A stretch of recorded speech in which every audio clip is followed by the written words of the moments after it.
এই 15 दिन प्रभुंकर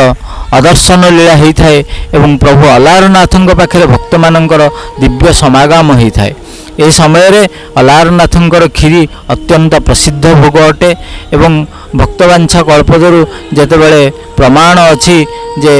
पूजारी तांकर कौनसी ग्राम को जाइछंती एवं तांकर बालुत पुत्र को कहिछंती पुआ आज जाइकिरी प्रभुंकर सेवा करदेबु सेतेबेले से बालुत पुत्र जाई प्रभु को खीरी भोग अर्पण करिछि एवं हृदय व्याकुलतार प्रार्थना करिछि प्रभु आपण खीरी न खाइले मु किछि खाइबि नाही ए प्राण त्याग करदेबि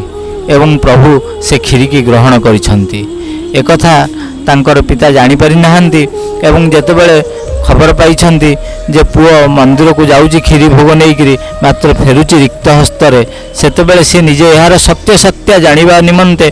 से सेठाकू गमन करिछंती एवं से जेतेबेले देखुछंती जे पुओर प्रार्थना रे प्रभु निजे खीरी ग्रहण करुछंती द्वार खोली देइछंती एवं प्रभुंक मुखरे खीरी पड़ी जाइछि एवं से गरम खीरीर प्रभाव रे आज मध्य आमे देखुछु प्रभुंकर श्रीअंगरे से चिन्ह मान रही जाइछि। तो प्रभु जुगे जुगे प्रमाण करिछंती से भक्तवत्सल एवं से भक्त निमंते सदाबेले दिव्य स्वरूप रहिले मध्य भक्त निमंते से मर्त्य लोक लीला करुछंती। जय श्री जगन्नाथ।